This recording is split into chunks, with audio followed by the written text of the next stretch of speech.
নমস্কার, হাই নিউজের পর্দায় সুস্বাস্থ্য অনুষ্ঠানে আপনাদেরকে স্বাগত। আমি রিগ আপনাদের সঙ্গে রয়েছি। আজকে আমাদের দৈনন্দিন জীবনে কিভাবে সুস্থ থাকতে হয় সেই বিষয়ে কথা বলবো। আর সেই বিষয়ে কথা বলতেই আমাদের সঙ্গে স্টুডিওতে উপস্থিত রয়েছেন 5 বারের বেঙ্গল চ্যাম্পিয়ন যোগে এবং বিভিন্ন সংস্থার সঙ্গে তিনি কর্মরত ইয়োগামের কর্ণধার তাপস মণ্ডল। তাপস দা, আপনাকে স্বাগত। ওম স্বহনা ভবতু सहनौ भुनक्तु सह वीर्यं करवावहै तेजस्विनावदितमस्तु मा विद्विषावहै। ओम शांति शांति शांति।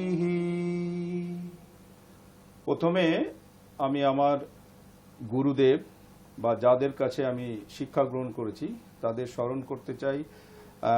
তারা এখন অনেকেই বর্তমান, কয়েকজন ইহলোকে নেই। তাদের মধ্যে প্রথমেই আছেন মাননীয় শ্রী ভোলানাথ দাস মহাশয় এবং স্বর্গীয় ডক্টর নীরেন মজুমদার মহাশয়, আছেন প্রফেসর দীপেন সেনগুপ্ত এবং অবশ্যই প্রফেসর অনিল কুমার দাস। আচ্ছা, আপনাকে আবারও স্বাগত জানাচ্ছি আমাদের এই অনুষ্ঠানে। দর্শকদের উদ্দেশ্যে বলে রাখবো, আজকে আমাদের যে সুস্বাস্থ্য অনুষ্ঠানে আজকের বিষয় হচ্ছে যোগ। এই যোগ বিভিন্ন ক্ষেত্রে তার প্রয়োগ রয়েছে, আমাদের দৈনন্দিন জীবনেও যেমন তার প্রয়োগ রয়েছে, চিকিৎসার ক্ষেত্রেতেও তার প্রয়োগ রয়েছে। আজকের দিনে আমরা শুধুমাত্র আমাদের দৈনন্দিন জীবনকে কি করে ভালো করা যায় এই যোগের মাধ্যমে, সেই বিষয় আজকে আমরা তাপসদার কাছ থেকে জেনে নেব। আচ্ছা তাপসদা, আপনার কাছে প্রথমেই যে প্রশ্নটা রাখবো, যেটা মানে একেবারেই আপনি বলুন যে যোগ কি? যোগ কি, এটা এক কথায় অ্যাকচুয়ালি এটাকে বর্ণনা করা যায় না। কারণ যোগ একটি এমন অভ্যাস যেটা আমাদের প্রায় 15,000 বছরের ইতিহাস রয়েছে। তো সেই অর্থে একে এক কথায় বর্ণনা করা যায় না। কিন্তু মহর্ষি পতঞ্জলি যোগের যে সংজ্ঞাটা দিয়ে গেছেন, যোগশ্চিত্ত বৃত্তি নিবৃত্তি, মানে আমাদের চিত্তের যে বৃত্তিগুলো রয়েছে সেগুলো নিবৃত্তি করার যে প্রয়োগ, সেটাই যোগ। আচ্ছা আচ্ছা, এই প্রসঙ্গ থেকেই আপনার কাছে আমি দ্বিতীয় প্রশ্নে যাব যে এই যে যোগ, তাদের দৈনন্দিন জীবনে আমি যোগের সুবিধা কি কি পেতে পারি? আমরা যারা নিয়মিত যোগাভ্যাস করব, আমরা এই যোগের থেকে কি কি সুবিধা পেতে পারি? সুবিধা বলতে আজকে দেখুন, সমগ্র বিশ্বব্যাপী চিকিৎসা ব্যবস্থার যে আর কি মানে আকাল দেখছি আমরা, প্রত্যেকটা জায়গায় চিকিৎসা ব্যবস্থা ভেঙে পড়েছে। আমরা করোনার সময় দেখেছি। তো তাতে যেমন অর্থনৈতিক একটা ব্যাপার রয়েছে, কোনো একজন ব্যক্তি অসুস্থ হয়ে গেলে সে তৎক্ষণাৎ হসপিটালাইজড হলে তার যে আর্থিক সহায়তা দরকার সেটা পাওয়া যায় না। কিন্তু আমরা যদি দৈনন্দিন যোগ অভ্যাসটা করি তাহলে আমার শরীরটা সুস্থ থাকবে, আমি অসুস্থ হব না। যোগ অ্যাকচুয়ালি হচ্ছে প্রিভেনশন, প্রিভেন্টিভ মেথড। যোগ আপনাকে খুব বড় অসুখ হয়ে গেলে কিন্তু সারাবে না, কিন্তু আপনি যদি যোগ অভ্যাসটা করতে থাকেন তাহলে আপনি অসুস্থ হবেন না। এটাই হচ্ছে যোগের গুরুত্ব আর কি। আচ্ছা, এই যে কথাটা বললেন, এরপরে আপনার কাছে যে প্রশ্নটি রাখবো, এখন মানে বর্তমান সময় এটা মূলত দেখা যায় যে একটু কম মাঝ বয়সীদের ক্ষেত্রে, অর্থাৎ এই 20 থেকে 30 বা এখন একটু হয়তো বয়সটা আরো কমে এসেছে 15 থেকে, প্রত্যেকেই তাদের স্বাস্থ্য সম্পর্কে চিন্তিত এবং হয়তো কারোর মনে হচ্ছে কেউ একটু বেশি স্থূলকায় হয়ে যাচ্ছে এবং সেখানটা থেকে তাকে সেটা রিকভার করতে হবে। তার জন্য তারা অনেক ক্ষেত্রেই যোগের পরিবর্তে আমি দেখেছি এখন বিভিন্ন মাল্টি জিমে তারা ভিড় বাড়াচ্ছে এবং সেই ক্ষেত্রে দাঁড়িয়ে একটা জিনিস মানে সচরাচর দেখা যাচ্ছে এবং তারা আহত হয়ে বিভিন্ন প্রকার চোট আসছে। তো সেক্ষেত্রে কেউ যদি মনে করেন যে না, শুধু যোগের দ্বারাই সে তার ওজন কমাতে চান বা তিনি নিজের শরীর ধরে রাখতে চান, সেটা কি সম্ভব? হ্যাঁ, অবশ্যই সম্ভব। কেননা আপনি দেখুন, আপাত দৃষ্টিতে যোগ বলতে আমরা এই আসনকেই দেখে থাকি, কিন্তু যোগের একটি বিশাল অধ্যায় রয়েছে। সেখানে আমাদের দৈনন্দিন জীবনের যে নিয়মানুবর্তিতা সেইগুলো কিন্তু অনুসরণ করার কথা বলা আছে। সেগুলো যদি আমরা অনুসরণ করি, যেমন খাদ্যনীতি, দৈনন্দিন খাদ্যনীতি কি হবে সেটা যদি আমরা মেনে চলি তাহলে কিন্তু এটা সম্ভব। এবং তার সঙ্গে সঙ্গে যে শারীরিক চর্চা, মানে যোগ আসন এবং শ্বাস প্রশ্বাসের যে প্রণালীগুলো রয়েছে সেগুলো যদি আমরা অভ্যাস করি, ষটক ক্রিয়া রয়েছে, এগুলো যদি আমরা অভ্যাস করি, অবশ্যই স্থূলকায় থেকে শীর্ণকায় হওয়া যায় এবং ওজন অবশ্যই কিছুটা কম করা যায় কোনো রকম আহত না হয়ে। কিন্তু এটাও মনে রাখতে হবে যে আমি নিজে নিজে এই সমস্ত ব্যবস্থা কিন্তু গ্রহণ করতে পারি না, কোনো একটি বিশেষজ্ঞর কাছে যেতে হবে। তা নাহলে কিন্তু ওই অন্যান্য ব্যায়ামের সঙ্গে যোগ ব্যায়ামের বা যোগ আসনের বা যোগের কোনো পার্থক্য থাকবে না, সে আহত হয়ে যাবে। আচ্ছা আচ্ছা, আপনার কাছে আমার আরেকটি প্রশ্ন রয়েছে যে এই যোগ অন্যান্য যে ধরুন স্ট্রেচিং রয়েছে বা আরো যেরকম এক্সারসাইজ রয়েছে তার থেকে কিভাবে আলাদা? যোগও কিন্তু স্ট্রেচিং আমাদের দুই রকমের হয়, ব্যালিস্টিক এবং স্ট্যাটিক। যোগ বলা যাবে না, যোগ আসন কিন্তু অ্যাকচুয়ালি স্ট্রেচিং, মানে আপনি যে কোনো একটা আসন করুন, কোনো একটা মাসল স্ট্রেচ হচ্ছে। আচ্ছা, এর পরবর্তী আপনাদেরকে তাপস দা আপনাদেরকে দেখিয়ে দেবেন যে কিভাবে দৈনন্দিন জীবনে যোগকে আপনাদের জীবনের সঙ্গী করা যায় এবং কিভাবে একটি সুস্থ জীবনের অধিকারী হওয়া যায়। সূর্য প্রণাম শুরু করুন। হিরণ্ময়েন পত্রেণ সত্যস্য পীহিতম মুখম তদ্বম উষন্নপবৃণু সত্যধর্মায় দৃষ্টয়ে। Open your eyes. Om Mitraय Namah.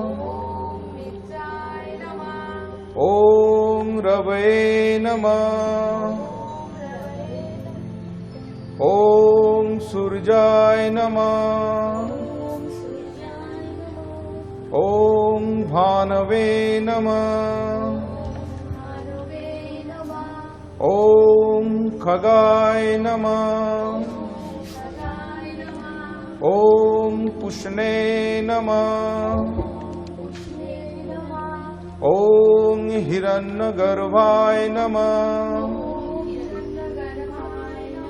Om Marichay Namah. Om Aditay Namah. Om Shavitre Namah.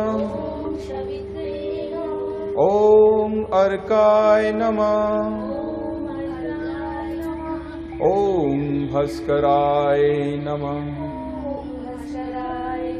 Om Bhaskaray Namah. তোমাদের নিজস্ব পজিশন নিয়ে নাও।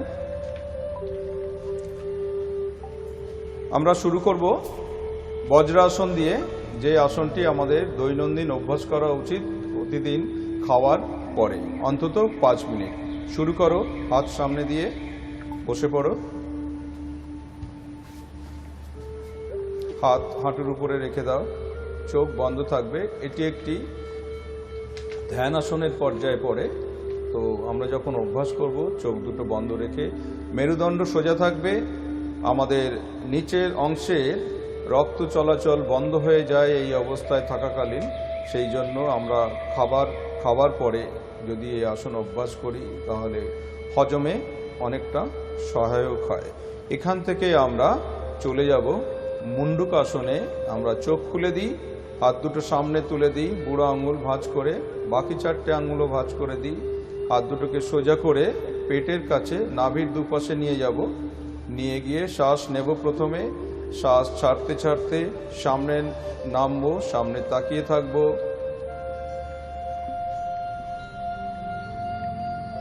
আস্তে আস্তে আমরা উঠে পড়ি। এই আসনটি কিন্তু খাওয়ার পরে করা চলবে না, আমি বলেছি শুধুমাত্র বজ্রাসনই খাওয়ার পরে করা চলে। এই আসনগুলো আমরা যথারীতি করব খাওয়ার 4 ঘন্টা পরে, যখন আমরা অনুশীলন করব তখন, শুধুমাত্র বজ্রাসন খাওয়ার পরে। এরপরে আমরা চলে যাব জানু শিরা আসনে। প্রত্যেকেই পা খুলে দাও, একটুখানি ঘুরে যাও তোমরা ডান দিকে, প্রত্যেকেই বাঁ পা ভাঁজ করে দাও, 2 হাত উপরে তোলো শ্বাস নিয়ে। শ্বাস ছাড়তে ছাড়তে আমরা ডান পায়ের পাতাটাকে নিজের মাথার দিকে টেনে নেব কনুই ভাঁজ করে আমরা মেঝেতে লাগানোর চেষ্টা করব। এই অবস্থায় শ্বাস প্রশ্বাস স্বাভাবিক থাকবে। আমরা কখনোই আসন চলাকালীন বা আসনে অবস্থানকালীন শ্বাসকে অবরুদ্ধ করব না। মিনিমাম সময়সীমা হচ্ছে প্রত্যেকটা আসনের ক্ষেত্রে 10 সেকেন্ড। এরপরে আমরা যত ক্রমান্বয়ে সময় বাড়াবো আমরা যে এর থেকে উপকার পেতে পারি তার শ্রীবৃদ্ধি ঘটবে। ধীরে ধীরে হাত খুলে দিয়ে শ্বাস নিতে নিতে আমরা উপরে উঠি। দুপাশ থেকে শ্বাস ছাড়তে ছাড়তে খুলে দেব। এরপরে আমরা চলে যাই অর্ধ মৎস্যেন্দ্র আসনে। প্রত্যেকেই তোমরা নিজেদের বাঁ দিকে ঘুরে যাও, ডান পা ভাঁজ করে দাও, বাঁ হাত সামনে নিয়ে চলে এসো, নিচের পাটাকেও ভাঁজ করে দাও।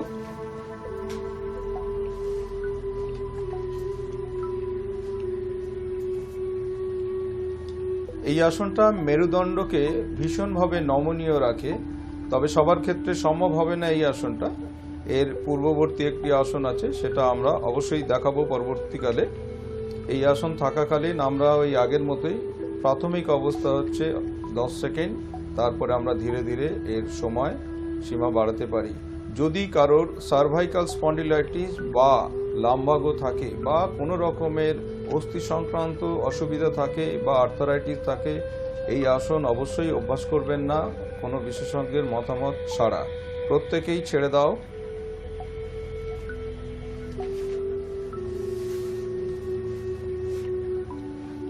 এরপরে আমরা যেটা করব সেটা হচ্ছে উষ্ট্রাসন। প্রত্যেকেই পা ভাঁজ করে দাও। আমরা হাঁটুর উপরে বসে পড়েছি। এবার আস্তে আস্তে হাত তুলে দাও সামনে, হাঁটুর উপরে উঠে দাঁড়াই। ডান হাত বাঁ হাত করে নিয়ে আমরা পিছনে চলে যাব। গোড়ালিটা ধরবো, দুটো গোড়ালি সমান সমান করে ধরে হাঁটু যে সংযোগস্থল মানে আপার লেগ আর লোয়ার লেগের সেইখানে আমাদের 90 ডিগ্রি একটি কোণ তৈরি হবে। বুকটা উপরের দিকে ঠেলে দিতে হবে। এটা আমাদের প্যারাথাইরয়েড গ্রন্থিকে উজ্জীবিত করে এবং আমাদের কোমরের যে নমনীয়তা তার শ্রীবৃদ্ধি ঘটায় এবং কোমরের স্থূলতা অনেকটা হলেও হ্রাস করতে এই আসন সহায়তা করে। ধীরে ধীরে ছেড়ে দাও।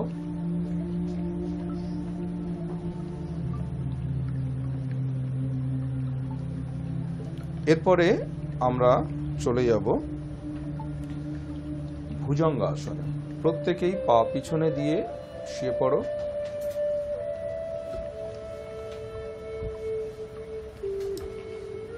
হাত দুটো ঠিক কাঁধের নিচে থাকবে। আমরা সামনের দিকে তুলব। কোনুই যতক্ষণ না 90 ডিগ্রি কোণ সৃষ্টি করছে আমরা ধীরে ধীরে তুলি। এই অবস্থায় আমরা কাঁধের উপর কোনো রকম জোর সৃষ্টি করব না। সম্পূর্ণ জোরটা থাকবে হচ্ছে কোমরের উপর। শ্বাস প্রশ্বাস স্বাভাবিক রেখে আমরা 10 সেকেন্ড থেকে নিয়ে প্রায় 3 মিনিট পর্যন্ত অভ্যাস করতে পারি। এই আসন বিশেষ করে যারা হাঁপানির রোগী বা অ্যাস্থমা রয়েছে তাদের ক্ষেত্রে ভীষণভাবে উপযোগী। আস্তে আস্তে তোমরা ছেড়ে দাও।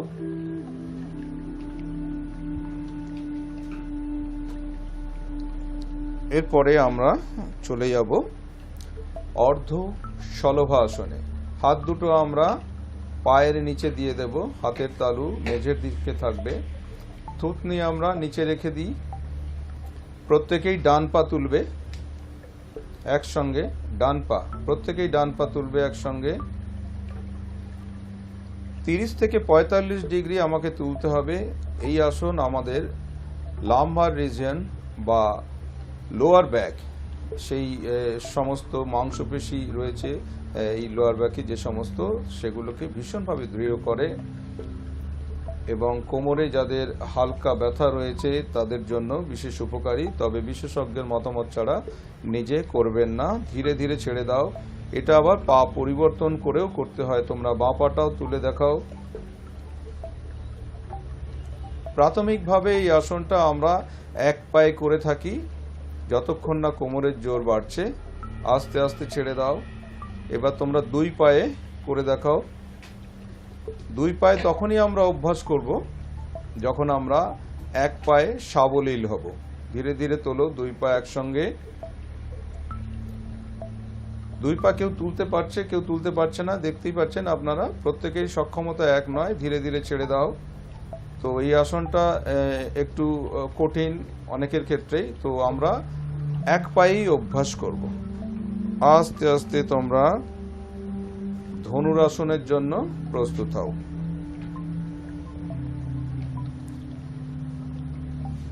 ধীরে ধীরে আমরা দুটো দিক একসঙ্গে তুলব, মাথা এবং হাঁটু।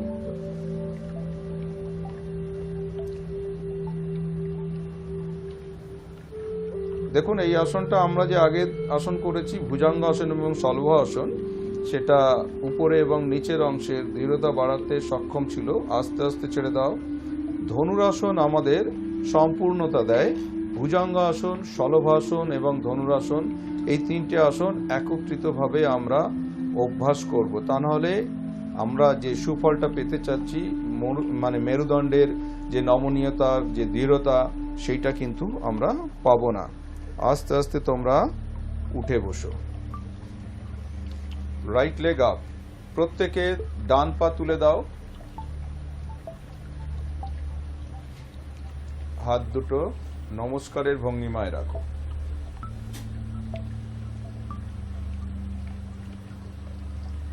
চোখ বন্ধ করে দাও।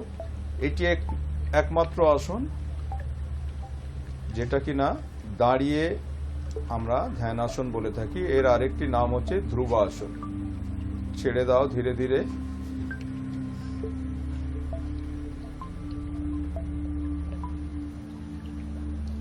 এরপরে আমরা করব পার্শ্ব চন্দ্র আসন। প্রত্যেকে পা একটু খুলে নাও, হাত দুটো মাথার উপরে তুলে দাও।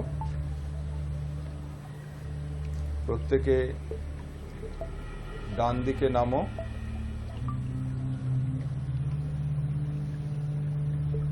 এই আসনটি মেরুদণ্ডের নমনীয়তা বজায় রাখতে সাহায্য করে। ধীরে ধীরে ওঠো।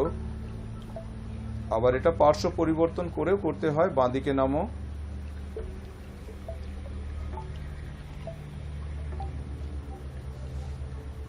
ছেড়ে দাও। এই আসনে অবস্থানকালে প্রত্যেকে হাত নামিয়ে দাও।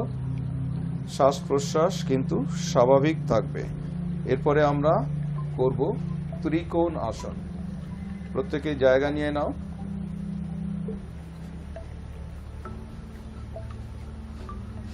ডান পাটা ডান দিকে ঘুরিয়ে দাও। ডান পায়ের পাতা দু হাত ছড়িয়ে দাও দুপাশে।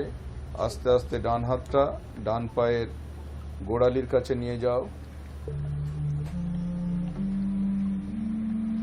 বাঁ হাতের দিকে প্রত্যেকেই তাকাও সোজাভাবে। এই আসনটা পার্শ্বীয় বক্রতার আসন, মানে মেরুদণ্ডকে পাশে বাঁকাতে সাহায্য করে। আস্তে আস্তে ছেড়ে দাও। এই আসনটাও দিক পরিবর্তন করে করতে হবে। আমরা বাঁ দিকেও করে দেখাবো। না, বাঁ পাটা বাঁ দিকে ঘুরিয়ে দাও। আস্তে আস্তে নামো। বাঁ হাতটা বাঁ অ্যাঙ্কেলের উপরে রেখে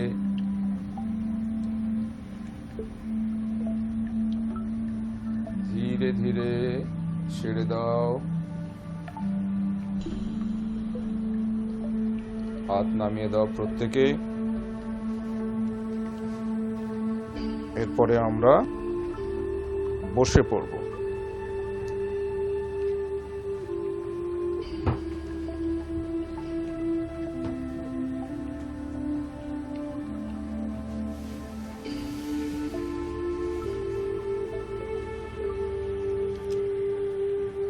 আমরা এরপরে করব উত্থান পদাসন। প্রত্যেকেই ডান দিকে ঘুরে যাও।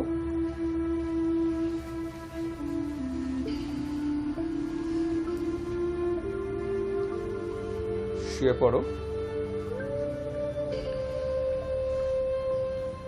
হাত পাশে, পা দুটোকে একত্রিতভাবে 30 ডিগ্রি পর্যন্ত উপরে তোলো।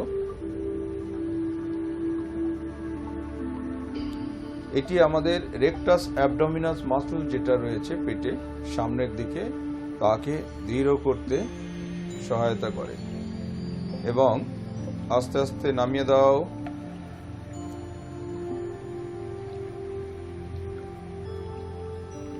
এরপরে আমরা চলে যাব সেতু আসনে। প্রত্যেকেই পা ভাঁজ করে দাও।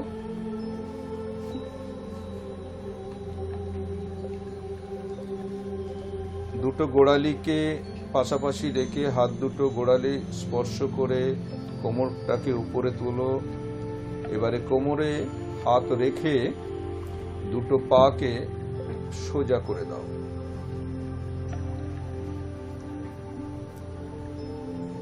যারা দাঁড়িয়ে বা অন্যান্যভাবে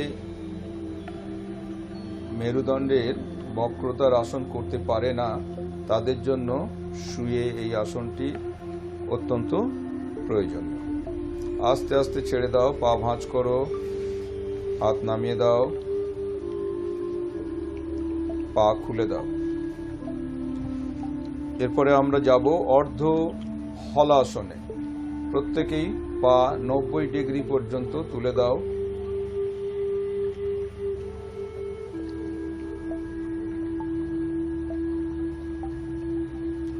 পা পিছনে নিয়ে গেলে এটা হলাসন হয়। তো যাদের সক্ষমতা নেই আমরা তাদেরকে আগে এটা করাই। এটা করলে পেটের যে দৃঢ়তা বাড়ে, পেটের যে মাংসপেশি রয়েছে তার দৃঢ়তা বাড়ে এবং পায়ের যে মানে হাঁটুর যে সংযোগস্থল সেগুলো সোজা হতে সাহায্য করে।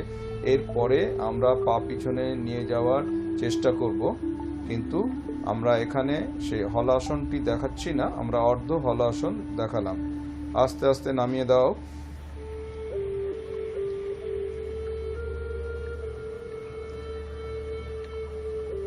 এরপরে আমরা করব পবন মুক্ত আসন। প্রত্যেকেই ডান পাটা তুলে দাও 90 ডিগ্রি। হাঁটু ভাঁজ করে পেটের উপর 2 হাত দিয়ে চেপে ধরো।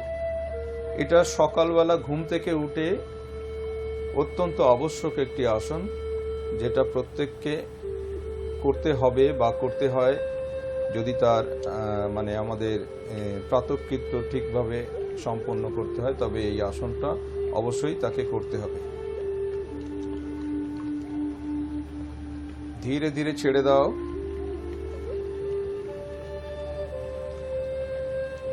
এবারে বাঁ পায়ে দেখাও।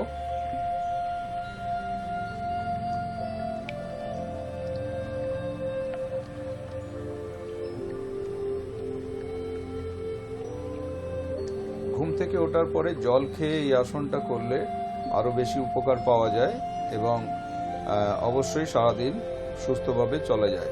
আস্তে আস্তে ছেড়ে দাও। এবারে দু পায়ে দেখাও।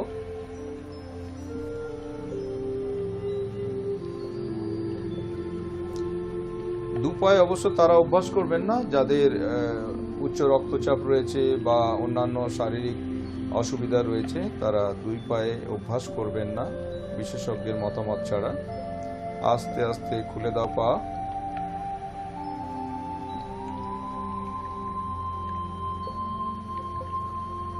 এবার তোমরা ধীরে ধীরে উঠে বসবে। সোজা হয়েই উঠে বসো, সোজা হয়ে উঠে বসো, ধীরে ধীরে সোজা হয়ে উঠে বসো। সামনে ঘুরে যাও।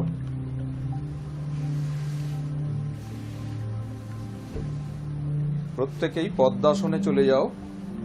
বাঁ পা আগে তুলে তার উপরে ডান পা।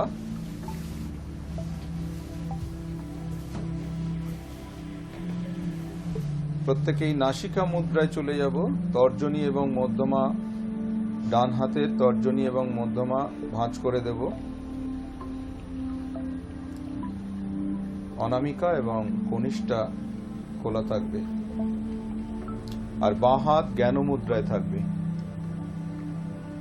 তর্জনী এবং বৃদ্ধাঙ্গুলি। এবারে আমরা চোখ বন্ধ করে দিই। প্রথমে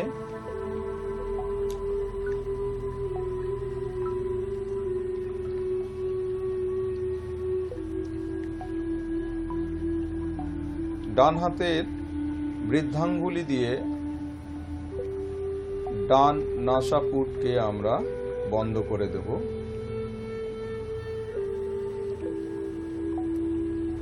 বাঁ নাক দিয়ে আমরা শ্বাস গ্রহণ শুরু করব। 3 থেকে 4 সেকেন্ড শ্বাস নেওয়া হয়ে গেলে আমরা বাঁ দিকটা বন্ধ করে দেব অনামিকা দিয়ে, ডান দিকটা আমরা খুলে দেব। যতটা নিয়েছি আমরা তার অধিক ছাড়ার চেষ্টা করব। সেটা হয়ে গেলে আবার ডান দিক থেকেই শ্বাস নেব আমরা 3 থেকে 4 সেকেন্ড নিয়ে ডান দিকটা বন্ধ করে দেব। বাঁ দিক খুলে দিয়ে আমরা শ্বাস ছাড়তে থাকব। যতটা নিয়েছি তার অধিক বা দ্বিগুণ। এইভাবে আমরা ক্রমান্বয়ে অভ্যাস করতে থাকব। 10 রাউন্ড, 15 রাউন্ড, 20 রাউন্ড করতে করতে আমাদের লক্ষ্য স্থির হবে 108 রাউন্ডে গিয়ে। প্রত্যেকেই বাঁ নাক দিয়ে শ্বাস ছাড়ার পরে হাত নামিয়ে দেবে।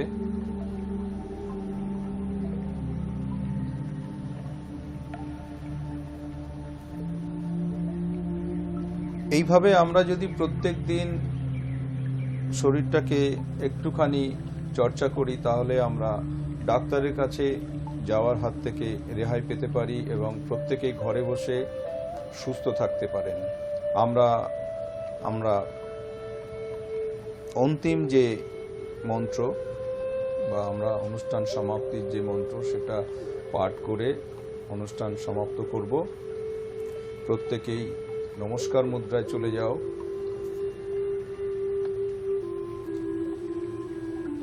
सर्वे भवन्तु सुखिनः,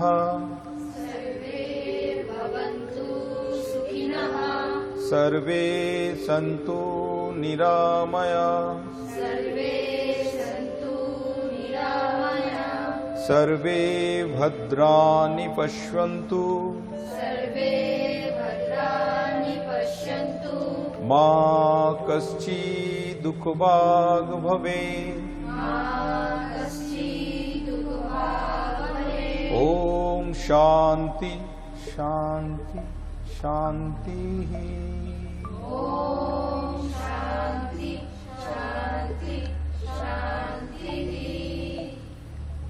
এতক্ষণ তাপসদা আপনাদেরকে দেখাচ্ছিলেন যে কি করে যোগাসন করতে হয় এবং তাপসদার সঙ্গে এই যোগাসনের পূর্বেও যে কথাটি হচ্ছিল যে কোনো প্রশিক্ষকের সামনেই এই জিনিসটি করা ভালো বা এই যোগাসন যে কোনো আসন প্রশিক্ষকের সামনেই বা তার তত্ত্বাবধানেই করা ভালো। তা আপনারা তাপসদার সঙ্গে যোগাযোগ করতে পারেন। আমাদের স্ক্রিনে সেই সমস্ত তাপস ইয়োগামের ঠিকানা এবং ফোন নাম্বার যাচ্ছে। তাপসদা, আপনাকে অসংখ্য ধন্যবাদ আমাদেরকে এতটা সময় দেওয়ার জন্য।